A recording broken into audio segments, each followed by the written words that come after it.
반갑습니다. 한국사 대중화와 올바른 역사교를 위해 열심히 뛰는 한국사 전문 강사 강림이 인사드리도록 하겠습니다. 오늘도 지난주에 이어서 재미있는 고려사 이야기 계속해서 들려드리도록 하겠습니다.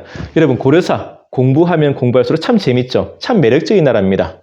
우리가 지금까지 고려사를 잘 몰랐어요. 참 미제의 나라였거든요. 우리는 조선사와 너무 친숙합니다. 여러 가지 사극이나 대중매체의 영향이 있었죠. 하지만 여러분이 공부하면 할수록 이 고려사가 조선사 못지않게 재미있다는 사실을 발견하게 되실 겁니다. 앞으로도 많이 기대해 주시고요.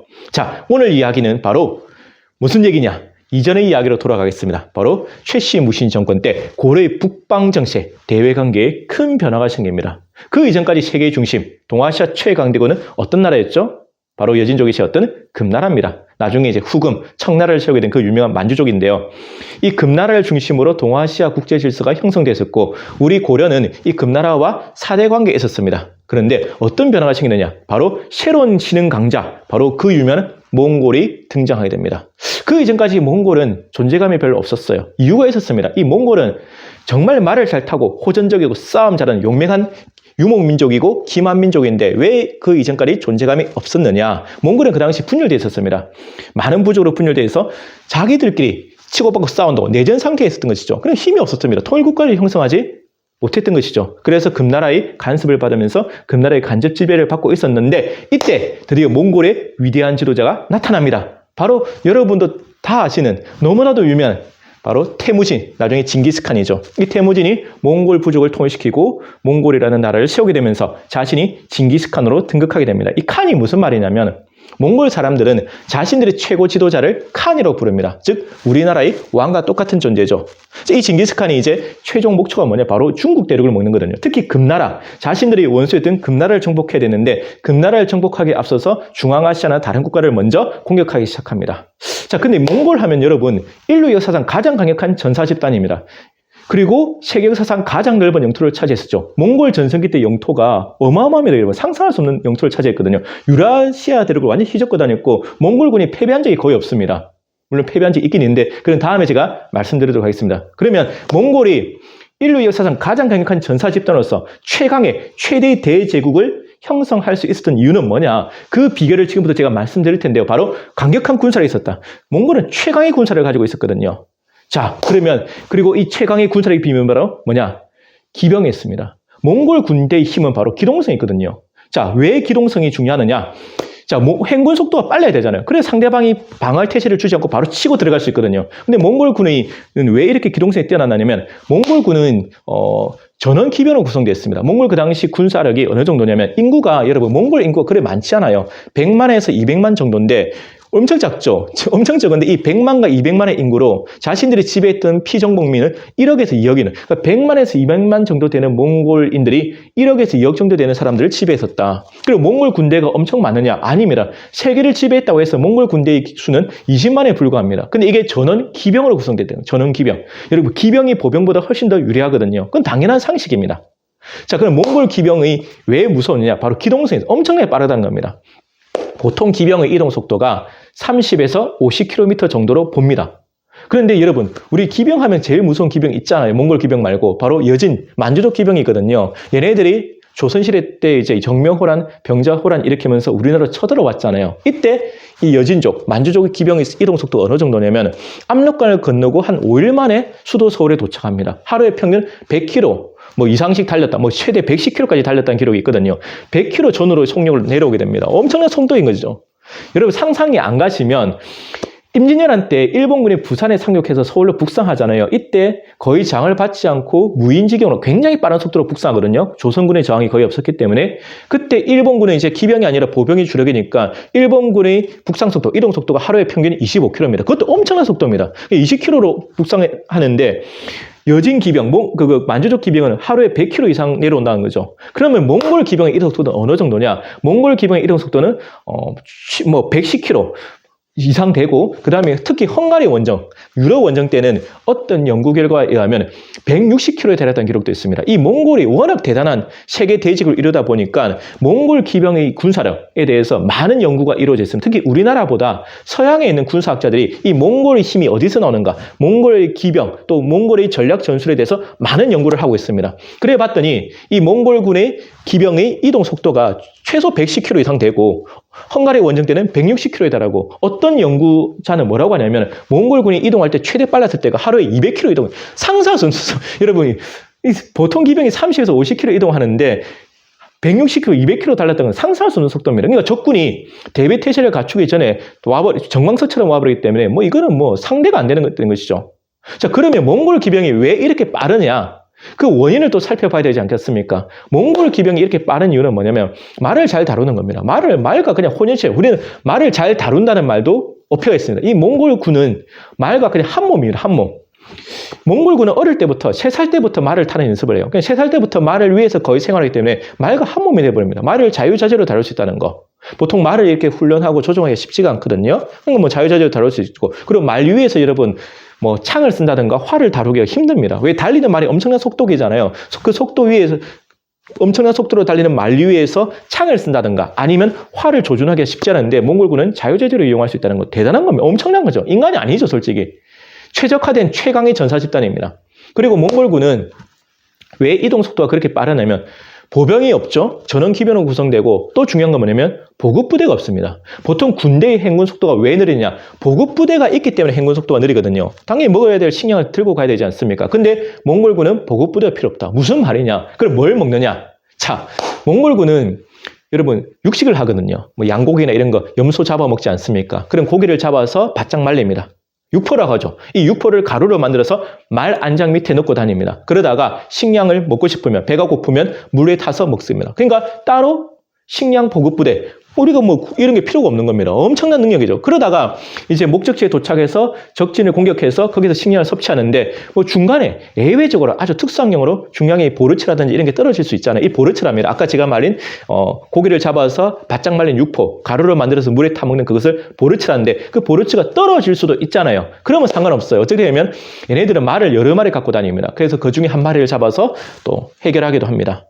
엄청난 능력이 되는 거죠, 정말. 또 몽골 기병이 빠른 이유가 있습니다. 뭐냐면 몽골 기병은 여러분 보통 기병은 말 한 마리 이거 다루기도 쉽지가 않잖아요. 근데 몽골 기병은 여러 마리의 말을 동시에 몰고 내려옵니다. 한 사람이 몽골 기병이 뭐 4마리, 5마리의 말을 몰고 내려옵니다.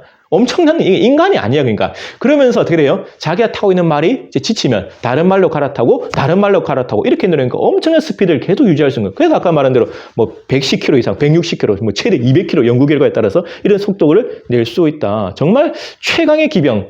아, 정말 말이 필요가 없습니다.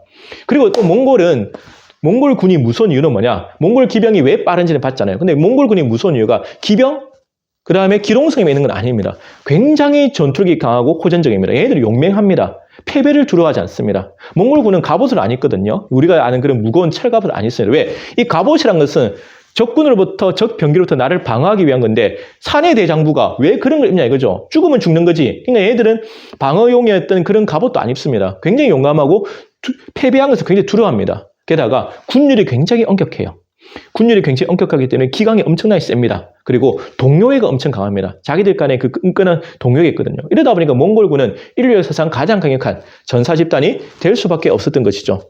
그리고 또 몽골이 세계를 지배했었던 이유가 뭐냐면 이렇게 몽골 군사력의 힘을 제가 말씀드렸죠. 몽골 군사력의 힘은 바로 그 기병에 있고 그 기병의 힘은 바로 기동성에 나온다. 그리고 그 기동성의 원인, 이유, 그 다음에 몽골 군사력의 이 웨이스 엔지를 말씀드렸는데 몽골이 단순히 군사력만으로 세계를 지배한 것은 아니다. 몽골은 의외로 여러분 굉장히 무섭고 야만적이고 공포스럽지만 포용력이 있었습니다. 자신한테 항복하고 자신한테 투항하면 용서해 줍니다. 그 나라의 전통, 문화, 관습을 다 존중해 주는 거죠. 그러니까 몽골은 의외로 다양성이 있는 나라입니다.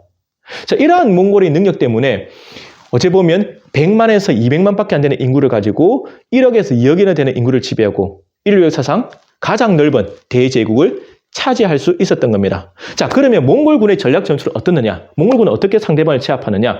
여러분, 몽골이 나중에 중앙아시아 먹고 러시아 무너뜨리고 유럽까지, 동유럽까지 원정 가서 서유럽까지 박살낼 뻔 했었잖아요. 그 강력한 유럽의 중무장 기사단이 이 왜 몽골 기병을 상대 못했을까? 여러분, 몽골 기병이 키도 작아요. 여러분, 몽골 하면 역시 최강의 전사 집단이니까 체구가 건장해 보이잖아요. 그냥 그 당시 연구 결과에 따르면 몽골 병의 평균 키가 한 140cm 정도로 추정됩니다. 요즘 초등학생 정도의 키였죠. 그리고 몽골군이 타고 다니는 말도 그렇게 건장하고 그런 말이 아니에요. 뭐 제주도 쪼락말처럼 어서 작았다고 합니다. 반면에 유럽 기사단 어떻습니까? 굉장히 체구가 크고 건장하고 완력도 세죠. 1대1로 싸웠을 때 완력은 셉니다. 그리고 말도 크고 그 다음에 아주 강력한 갑옷으로 중무장하고 있죠. 근데 그렇게 강력하고 수적으로도 우위였던 유럽의 중무장 기사단이 몽골 기병한테 추풍낙엽처럼 쓰러졌거든요. 이유는 뭐냐? 기동성에서 안 되는 겁니다. 일단 몽골군의 공격 전략은 어떠냐면 몽골군은 아까 제가 20만 명으로 구성되고 전원 기병으로 구성된다고 했지 않습니까? 물론 나중에는 바뀌어요. 이 20만 명으로 세계를 지배하기는 너무 적었기 때문에 나중에 몽골군은 수적 열세를 어떻게 메꾸냐면 정복한 지역의 군사를 징발해서 자신의 군대를 편입시킵니다. 예를 들면 뭐 투르크족 같은 것들. 그래서 자신이 몽골 20만 명 갖고는 세계를 지배할 수 없거든요. 그래서 피정복민들을 이제 몽골군에 편입시켜서 이용하게 됩니다.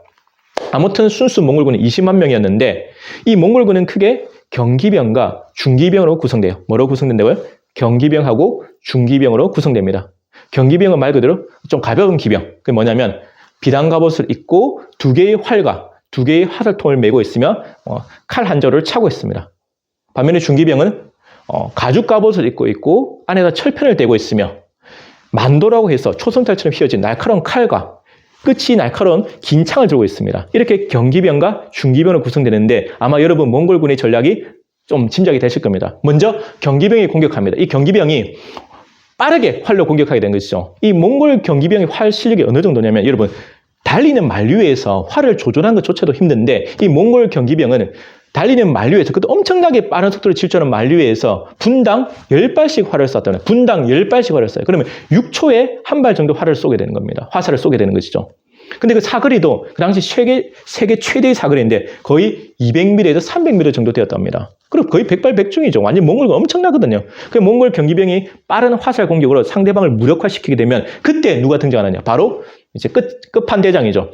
바로 중기병이 등장합니다. 이 중기병이 등장해서 끝이 갈라진 날카로운 창, 그 다음에 만도라 해서 초승달처럼 휘어진 날카로운 칼, 이 만도와 긴 창으로 상대방을 완전히 무력화시켜버린 거죠. 몽골 기병한테 상대할 수 없습니다. 세계 최고의 기동성, 세계 최고의 군사력, 용맹하고 뭐 상대가 안 되는 겁니다. 자, 이랬던 몽골, 이 몽골이 왜 그러면 고려와 연관이 되느냐? 왜냐하면 그 당시 몽골의 가장 중요한 목표 중에 하나가 바로 금나라입니다. 근데 금나라와 바로 고려가 뭡니까? 4대 관계, 요즘 치면 한미 동맹 관계입니다. 한미 동맹이잖아요, 지금 치면. 그러니까 이 고려를 제압할 필요가 있었죠. 금나라를 제압하기 위해서 먼저 고려도 제압할 필요가 있었고 그 사건이 먼저 일어납니다. 이 고려와 몽골이 처음 만나는 그 계기가 있습니다. 그 계기도 제가 다음 주에 말씀드리도록 하겠습니다. 어쨌든가 이 몽골이라는 나라의 등장, 그리고 이 몽골이 고려를 향하고 있다는 사실은 굉장히 고려한테는 불행한 일이죠. 이제 고려와 몽골의 첫 만남부터 정말 치열했던 그리고 기나긴 그 전쟁의 이야기도 제가 다음에 들려드리도록 하겠습니다. 정말 여러분 몽골 어떻습니까? 이제 앞으로 계속 몽골을 배워볼 텐데 이 몽골은 정말 대단한 나라입니다. 지금은 굉장히 나라가 힘이 없고 못 사는 나라죠. 그렇게 잘 나가는 나라는 아닌데 한때는 세계의 유라시아 대륙 대부분을 지배했던 정말 강력한 나라고 패배를 몰랐던 최강의 전사 집단이고 최강의 기병 부대였다. 근데 이러한 몽골이 나중에 고려에서 패배를 당하게 됩니다. 몽골은 거의 패배를 몰랐거든요. 근데 고려에서는 패배하게 됩니다. 이 이야기 다음 주 제가 계속해서 들려드리도록 하겠습니다. 오늘 강의는 여기서 마치도록 하고요. 제가 항상 여러분께 드리는 말씀이 있죠. 여러분들의 응원과 격려가 제게는 가장 큰 힘이 된다는 사실입니다. 여러분 앞으로도 많이 시청해 주시고 또 구독해 주시고 알려주시길 부탁드리겠습니다. 저도 초심을 잃지 않고 끝까지 최선을 다하도록 하겠습니다. 여러분 항상 건강하시고 행복하십시오. 지금까지